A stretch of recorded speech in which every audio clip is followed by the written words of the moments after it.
எல்லோருக்கும் வணக்கம். நான் உங்கள் டாக்டர் பிள்ளை. மலச்சிக்கல் ஒரு மனச்சிக்கல். இதை தான் நான் பல்வேறு வீடியோக்களில் சொல்லிட்டு வர்றேன். மலச்சிக்கல் இருக்கும்போது நம்மளால் ஏதாவது வேலை பார்க்க முடியுமா? ஏதோ வயிற்றை பிடிச்சிட்டு இருக்க மாதிரி இருக்கும். ஒரு 10 கிலோ வெயிட்டை தூக்கி வயிற்றுக்குள்ளே வச்சு அடைச்சி நம்ம நடக்க மாதிரி இருக்கும் இல்லையா? மலச்சிக்கல் அதிகமாக இருந்தாலே வாயுத்துள்ளை அதிகமாகி கேஸ் பிரச்சனை வந்துட்டுருக்கும். நம்மளுக்கு வயிறு வலி கூட வரலாம். சில பேருக்கு பார்த்திங்கன்னா ரொம்ப அதிகமாகிடுச்சுன்னா லூஸ் மோஷனாக போயிடும். இந்த மாதிரி மலச்சிக்கல்னால் நம்மளுக்கு மனசில் பிரச்சனையும் வருது, கவலையும் வருது, உடம்பும் வீணாக போகுது இல்லையா? உங்களுக்கு மலச்சிக்கல் பிரச்சனை இருக்கா? எத்தனை நாளாக இருக்குது? அதை கமெண்ட் பாக்ஸில் போடுங்க. எதனால் மலச்சிக்கல் வருது? நம்ம சாப்பிட்ற உணவு தான் மலமாக வெளியே போகுது இல்லையா? அது தெரிஞ்ச விஷயந்தான். எல்லா சாப்பாடும் மலச்சிக்கலை ஏற்படுத்தாது. அதனால தான் அந்த அவேர்னஸுக்காக இன்றைக்கி ஒரு 10 வகையான உணவுகள் பார்த்திங்கன்னா மலச்சிக்கல் உண்டாவதற்கு காரணமான உணவுகள். வெளியே இருந்து பார்த்திங்கன்னா ரொம்ப டெம்பரேச்சர் அதிகமாக இருக்கும்போதும் சரி, இல்லைனா சில பேர் குளிர்காலத்தில் பார்த்திங்கன்னா மலச்சிக்கல் பிரச்சனையாக இருக்கும். இந்த மலச்சிக்கல்னால் பல்வேறு விதமான பாக்டீரியா, வைரஸ் எல்லாமே வயிற்றில் தங்கிட்டு கெடுதலை விளைவிக்கும். அது இல்லாமல் பிளட்டு வழியாக எல்லா உறுப்புகளுக்கும் போய் பல்வேறு நோய்களையும் ஏற்படுத்தக்கூடிய அபாயம் இருக்குது. அதனால் மலத்தை எப்போவுமே வயிற்றில் தங்க விடக்கூடாது. சில பேருக்கு காய்ச்சல்லாம் வரும். அப்போ என்ன சொல்லுவாங்கன்னா, மோஷன் போயிடுச்சுன்னா காய்ச்சல் குறையும்பாங்க. அது உண்மை தான். ஏன்னு பார்த்திங்கன்னா, நம்ம வயிற்றில் உள்ள கழிவுகள் வெளியே போயிடுச்சுனாலே உடம்பு தன்னைத்தானே சரி பண்ணிக்கும். கழிவுகள் இருக்க அது ஆபத்து தான். நீங்கள் ஒரு பெரிய குப்பை தொட்டி இருக்குன்னு வச்சுக்கோங்க. ஒரு 10 நாள் குப்பையை அதில் போட்டு வச்சுருக்கோம். அதில் போய் உட்கார சொன்னால் உங்களால் முடியுமா? வெறும் ஸ்மெல் மட்டுமா பிரச்சனை? அதிலேருந்து நோய்களும் வரும். அதே மாதிரி நம்ம வயிற்றுக்குள்ளே இந்த மலம் சொல்லக்கூடிய குப்பையை நம்ம ரொம்ப நாள் போட்டு வைக்கும்போது நம்மளுக்கு பல்வேறு விதமான நோய்களும் பிரச்சனைகளும் வரது இயற்கை தானே. அதனால தான் சொல்கிறேன், இன்றைக்கி நான் சொல்லக்கூடிய ஒரு 10 வகையான உணவுகளை நீங்கள் தவிர்த்துட்டாலே போதும். மலச்சிக்கலை ஈஸியாக நம்ம தவிர்த்திடலாம். மலச்சிக்கல் உங்களுக்கு வராமல் இருக்கணும்னு பார்த்தீங்கன்னா, நீங்கள் நீர்ச்சத்து அதிகம் உள்ள பழங்கள் சாப்பிட்லாம், அப்புறம் கீரைகள் சாப்பிட்லாம், தண்ணி நிறைய குடிக்கலாம், இளநீர் குடிக்கலாம் இல்லையா? டெய்லி கொஞ்சம் அரை மணி நேரம் வாக்கிங் அந்த மாதிரி பண்ணலாம், கொஞ்சம் உடற்பயிற்சி பண்ணலாம். இதெல்லாம் பண்ணிட்டு வரும்போது மலச்சிக்கல் இல்லாமல் ஈஸியாக நம்மளால் தவிர்க்க முடியும். மிதமான சுடுதண்ணீர் குடிச்சிங்கன்னா மலச்சிக்கல் பிரச்சனையிலிருந்து விடுபட முடியும். வாங்க, மலச்சிக்கலை தவிர்க்க வேண்டிய உணவுகள் என்னன்னு பார்த்துடலாம். 10 உணவுகள். முதலாவது உணவு என்னன்னு பார்த்தீங்கன்னா, வெள்ளை மாவு உணவுகள். அதென்ன டாக்டர்னு கேட்டிங்கன்னா, தோசை இட்லின்னு சொல்ல வரலங்க. மைதா மாவு இருக்குது இல்லையா? அதுவாகட்டும், இல்லைனா கோதுமையை கலந்த நிறைய உணவுகள் ஆகட்டும், பார்த்திங்கன்னா ஒரு மாதிரி டைட்டாக தானே இருக்கும். இந்த பரோட்டாவாகட்டும், இல்லைனா பிஸ்கட் ஆகட்டும், பேக்கரியில் பண்ணக்கூடிய ப்ரெட்டு, எந்த விஷயங்களாக இருந்தாலும் அளவுக்கு அதிகமாக நம்ம சாப்பிடும்போது உள்ளே போயிட்டு சரியாக டைஜஸ்ட் ஆக முடியாமல் மந்தமாக உள்ளே கிடந்து அப்படியே மலச்சிக்கலுக்கும் காரணமாக அமையுது. ஏன்னா நார்ச்சத்து தான் நம்ம மலத்தில் உள்ள விஷயங்களை வெளியே தள்ளி கொண்டு போகுது. நார்ச்சத்து இல்லாத உணவுகள் நம்ம எந்தளவு நிறைய சாப்பிட்றோமோ அந்தளவுக்கு மலச்சிக்கல் வருவதற்கான வாய்ப்பு அதிகம். இந்த உணவுகளில் நார்ச்சத்தே கிடையாது. அதனால் ஒரு ஆசைக்காக கொஞ்சம் சாப்பிட்டுக்கோங்க, முடிஞ்ச வரைக்கும் தவிர்த்துக்கோங்க. ரெண்டாவது விஷயம் பார்த்திங்கன்னா, வெள்ளை அரிசி அதிகமாக சாப்பிட்றது. நான் ஏற்கனவே பல வீடியோக்களில் சொல்லியிருக்கேங்க. அரிசியில் கருப்பு கவுனி அரிசி, சம்பா அரிசி, மாப்பிள்ளை சம்பா அரிசி, ரவுண்ட் ரைஸ்ன்னு நிறைய சொல்கிறாங்க இல்லையா? அரிசி, குதிரைவாளி அப்படி இப்படின்னு சொல்கிறோம் இல்லையா? இது எல்லாமே பார்த்திங்கன்னா அப்பப்போ கொஞ்சம் சேர்த்துக்கோங்க உணவில். ஏன்னா இதில் ஃபுல் ஃபைபர், நார்ச்சத்து. இது மலச்சிக்கல் வராமல் தடுக்கும். வெள்ளை அரிசியே சாப்பிட்டுட்டு இருந்தோம்னா சுகர், கொழுப்பு அதிகமாக மட்டும் இல்லாமல் மலச்சிக்கலும் வரும் இல்லையா? ஏன்னா வெள்ளை அரிசியில் நார்ச்சத்து கம்மியாக தான் இருக்குது.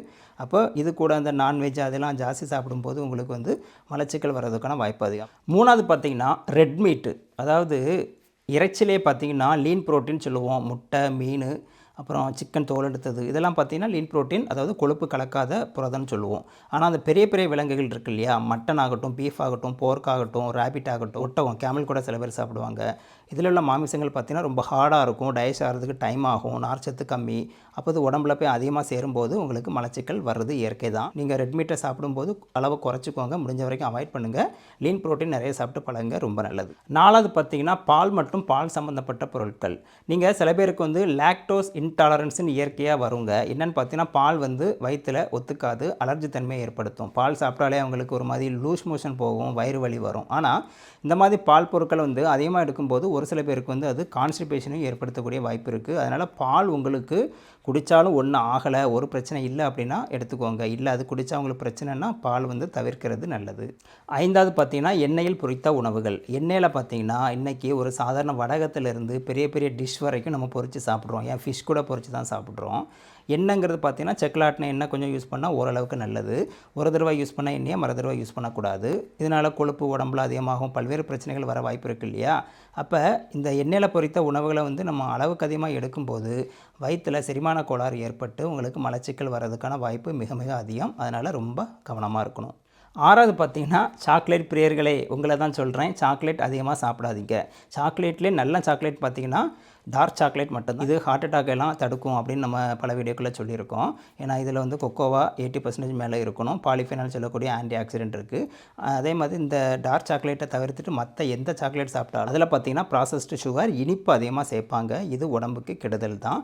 வயிற்றில் இன்ஃப்ளமேஷனை ஏற்படுத்தி செரிமான கோளாறை ஏற்படுத்துறதுல இந்த சாக்லேட் வந்து முக்கியமான பங்கு வகிக்குது. அதனால் சாக்லேட் பிரியர்களே கொஞ்சம் கொஞ்சம் சாக்லேட்டை குறைச்சிக்கோங்க. முடிஞ்ச வரைக்கும் டார்க் சாக்லேட்டுக்கு மாற பாருங்கள். 7வது பார்த்திங்கன்னா கார்பனேட்டட் ட்ரிங்க்ஸு. நம்ம Pepsi, Coca Cola, Fanta, Mirinda, Thums Up, Mountain Dew இல்லாமல் புதுசு புதுசாக வர வர நம்மளும் வாங்கி குடிச்சிட்டு தான் இருக்கோம் இல்லையா? அளவுக்கு அதிகமான கார்பனேட்டட் ட்ரிங்க்ஸு குடிக்கும்போது வயிற்றில் கேஸ் போய்க்கிறன்னு ஒரு வேலையை பார்க்குது இல்லையா? நாள்பட இது போகும்போது வயிற்றில் பிரச்சனைகள் ஏற்படும். மலச்சிக்கல் வரதுக்கும் இந்த விஷயங்கள், இந்த சேஞ்சஸ் வந்து காரணமாக இருக்குது. அதனால் இந்த கார்பனேட்டட் ட்ரிங்க்ஸை வந்து என்றைக்காவது சாப்பிட்டு டைஜஸ்ட் ஆகலை குடிக்கணுமா இருந்தால் கொஞ்சம் கொஞ்சம் அக்கேஷனலாக குடிச்சிக்கோங்க. ஏதாவது ஒரு பார்ட்டி ஃபங்க்ஷனாக குடிச்சிக்கலாம். டெய்லி வீட்டில் குடிக்கிற பழக்கத்தை விட்டுருங்க. 8வது நம்ம மோசமான உணவுகளில் ஜங்க் ஃபுட்டுன்னு சொல்கிறோம் இல்லையா? வெளிநாட்டிலேருந்து இறக்குமதியான உணவுகள் நம்ம ஊர்லேயே கிடைக்கிது, சாப்பிட்டுட்ருக்கோம். என்ன பீஸா, பர்கரு, ஃப்ரெஞ்ச் ஃப்ரைஸு இந்த மாதிரி உணவுகள் தானே இப்போ நம்ம அடிக்கடி சாப்பிட ஆரம்பிச்சிட்டோம். ரொம்ப நல்ல விஷயம் இல்லையா? இதை சாப்பிடும்போது என்ன ஆகுது? மலச்சிக்கல் வரதானே செய்யும். இன்றைக்கி மலச்சிக்கல் பாப்புலேஷனில் அதிகமாக காரணமே இந்த ஜங்க் ஃபுட்டு தாங்க. ஏன்னா இந்த ஜங்க் ஃபுட்டில் பார்த்திங்கன்னா நார்ச்சத்து ரொம்ப கம்மி, தேவையில்லாத கழிவுகள் தான் நிறைய வருது. அது நம்ம வயிற்றில் போய் தங்கிட்டு மலமாக மாறி மலம் அளவுக்கு அதிகமாகி மலச்சிக்கலை ஏற்படுத்துது. அதனால் இந்த ஜங்க் ஃபுட்டையெல்லாம் தவிருங்க அப்படின்னு சொன்னால் கேட்கவா போகிறீங்க? அட்லீஸ்ட் கொஞ்சம் கொஞ்சம் குறைச்சிக்கோங்க. 9வது பார்த்திங்கன்னா டீ மற்றும் காஃபி. இதில் என்ன பிரச்சனை தெரியுமா? டீ காஃபி குடிக்கும்போது கொஞ்ச நேரத்தில் உங்களுக்கு தண்ணி தாகம் எடுக்கும். அது காரணம் என்ன தெரியுமா? உடம்பில் டீஹைட்ரேஷனை, அதாவது நீர் பற்றாக்குறையை ஏற்படுத்துறதுல இந்த கஃபைனும் டீயில் உள்ள மூலக்கூறுகளும் பண்ணுது. அதனால் டீ காஃபி குடித்து தண்ணி தாகம் எடுத்தால் உடனே வந்து தண்ணியை நீங்கள் குடிக்கணும், குடிக்காமல் விடக்கூடாது. ஏன்னா உடம்பில் நீர்ச்சத்து குறையும் போது ஆட்டோமேட்டிக்காக உங்களுக்கு மலம் வந்து சக்கையாக மாறி ஹார்டாயிரும். அப்போ உங்களுக்கு மலச்சிக்கல் ஏற்படும். அதனால் டீ காஃபி அதிகமாக குடிக்கிறத அவாய்ட் பண்ணுங்கள். அப்படி குடித்தா கொஞ்சம் நேரத்தில் தாகம் எடுக்கும்போது மறக்காமல் தண்ணி குடிங்க. தண்ணி நிறைய குடித்தாலே நம்ம மலச்சிக்கலை தவிர்த்தரலாம். 10வது பார்த்திங்கன்னா மலச்சிக்கலை ஏற்பட காரணமான விஷயம் மதுபானங்கள் தாங்க. ஆல்கஹால் அளவுக்கு அதிகமாக குடிக்கும்போது உடம்புல நீர்ச்சத்தை குறைச்சி மலச்சிக்கலை ஏற்படுத்துது. ஆனால் இதை விட முக்கியமான விஷயம், இந்த மதுபானங்கள் குடிக்கனால நம்மளுக்கு தலையில் ஸ்ட்ரோக் பிரச்சனை, ஹார்ட் அட்டாக் பிரச்சனை, நரம்பு பிரச்சனை, கிட்னி பிரச்சனை, லிவர் பிரச்சனை எல்லாமே வரும். அதனால் மதுபானம் ஏற்கனவே குடிக்கக்கூடியவங்க தயவு செய்து விட்டுருங்க. புதுசாக ட்ரை பண்ணலான்னு சில பேர் நினச்சிங்கன்னா அதை கண்டிப்பாக பண்ணாதீங்க. ஏன்னா மதுபானம் ஃப்ரெண்ட்ஸு சொன்னாங்க, அவங்க சொன்னாங்க, பார்ட்டில் மட்டும்தான் குடிப்பேன், அக்கேஷனலாக குடிப்பேன், எப்படி குடித்தாலும் தப்பு தான். ஆல்கஹால் தான் உடம்புக்கு கெடுதலை தான் ஏற்படுது. அதனால் ஆல்கஹாலை மட்டும் கண்டிப்பாக தவிர்க்கணும். இப்போ சொன்ன ஒரு 10 வகையான உணவுகள் பார்த்திங்கன்னா உங்களுக்கு மலச்சிக்கல் ஏற்பட காரணமான உணவுகள். அதனால் இதை ஒரு சில உணவுகள் தவிர்க்கணும், ஒரு சில உணவுகள் குறைக்கணும். இதை மட்டும் ஃபாலோ பண்ணிங்கன்னா உங்களுக்கு மலச்சிக்கல் வராமல், மனச்சிக்கலும் வராமல் நிம்மதியாக வாழலாம். ஏற்கனவே நான் சொன்ன மாதிரி தண்ணி நிறைய குடிங்க, பழங்கள் நிறைய சாப்பிடுங்க, காய்கறிகள் சாப்பிடுங்க, கீரைகள் சாப்பிடுங்க. நார்ச்சத்து அதிகம் நிறைந்த உணவுகளை எடுத்திங்கன்னா மலச்சிக்கலை தவிர்க்க முடியும் இயற்கையான வழியில். இன்னும் சந்தேகம் இருந்தால் கமெண்ட் பாக்ஸில் போடுங்க. உங்களுடைய ஃப்ரெண்ட்ஸு, ஃபேமிலி மெம்பர் எல்லாருக்குமே ஷேர் பண்ணி விடுங்க. மீண்டும் அடுத்த வீடியோவில் சந்திக்கலாம். நன்றி, வணக்கம்.